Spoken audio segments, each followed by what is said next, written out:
started, I'd take you on a journey backwards actually to my faith journey in general, because it kind of explains a lot of my stories. So growing up, I grew up in Nigeria when I was 4 to when I was 10, and my family was very involved in the church and things like that.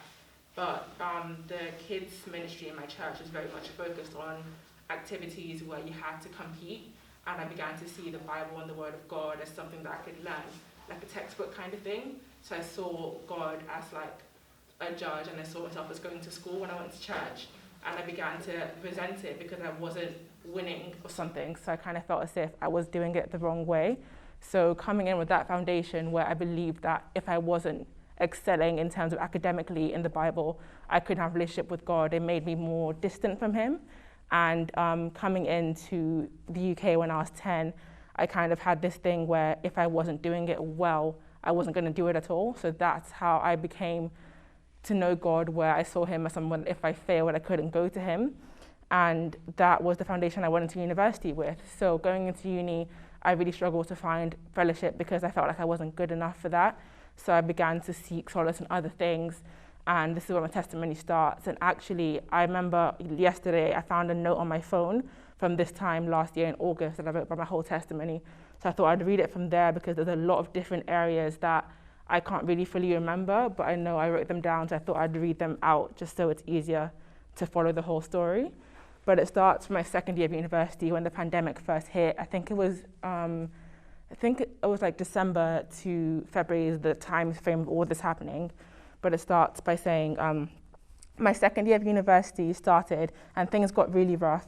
I started to lose my motivation for my degree.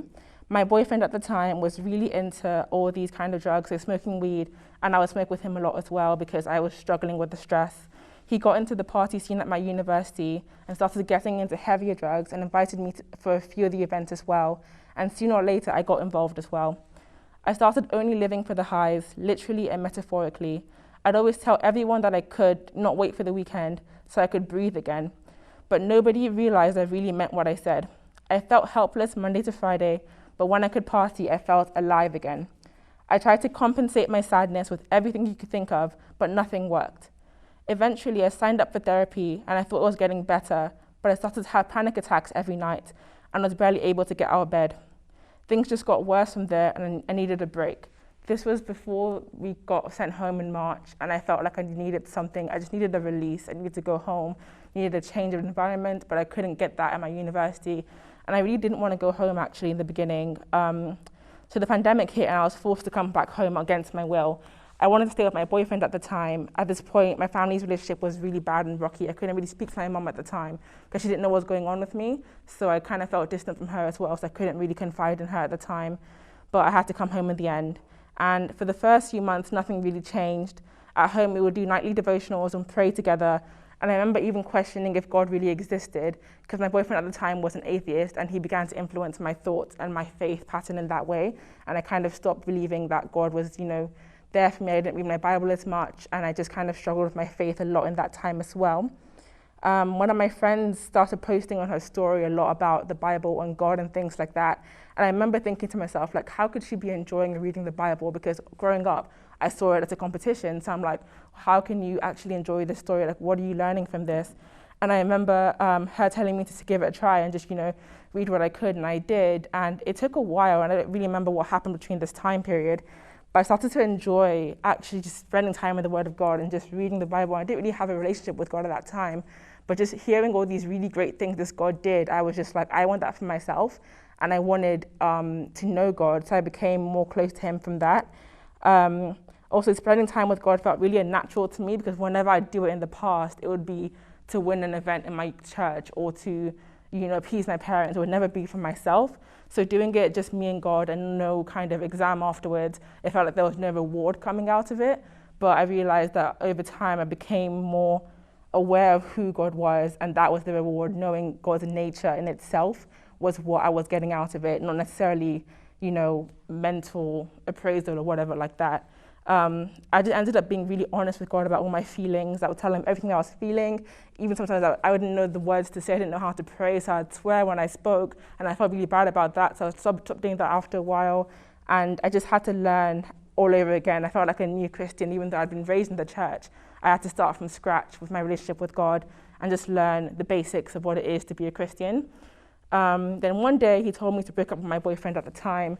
That was really hard for me because I didn't want to do it, obviously. But then God made a way where it kind of just happened naturally and I had to leave the relationship. So I thank God for that. But leaving him gave God the space to start healing me how he needed to, because when I was with him, I was half in, half out. I couldn't really fully pursue God because I was also pursuing this relationship that wasn't good for me. My relationship with God grew more and more, and God started to reveal to me my purpose. The more he revealed his plan, I started to realize that he'd been putting things in place since last year, because in second year, I prayed a prayer at some point that was like, you know what, God, I'm tired. Like, I just want you to work. Like, if this doesn't work, I'm done with this. Like, I can't try again. And God had started working in my life before that, because he gave my friend a dream about me that came to pass when I came back to faith in March, which was really weird. Can't really explain it now, but just things like that, seeing how God had been faithful to his word even when I wasn't faithful to mine, really showed me that this was a God that I wanted to be in love with and I wanted to care about, because he cared about me even when I didn't care about him. So I think that just showed me the nature of God being just completely faithful to a fault almost. And just seeing how intentional God had been in my life made me fall madly in love with him. So every year my family picks out a promise in the Bible at the beginning of the year just to like kind of solidify our year and see what we're going to do in the year. And I felt God had been telling me to check out the promise I picked out at the beginning of 2020. And it was Isaiah 41 verse 9, which reads, I brought you from the ends of the earth and I called you from its farthest corners. I have said to you, you are my servant. I have chosen you. I have not rejected you. And I remember that moment just crying, because I realized that everything I'd been through that year, God already knew it before, and he knew that he was going to bring me back from it, even though I had quite literally reached the end of my road and I didn't know what else to do. So at that point, I began to become more open with my family about everything. I told them everything I'd been doing in university, everything I'd been going through, all the drugs, all the partying, all my boyfriends, all this kind of stuff. Told them everything. Obviously, being a Nigerian family, that's not normal. Like, you don't just do that. So I was really scared about doing that because I didn't know what they were going to do. If I was going to be shipped back to Nigeria, I didn't know if I was going to be able to finish university. But to my surprise, my mom would just kind of look at me like she knew. And I was just like, wait, what? Like, I kind of wasn't expecting her to be so loving and so open to actually walking through this with me. But the whole time I was at home, she was just like constantly encouraging me in the word and just telling me that like, it's okay, she's not disappointed in me, she loves me.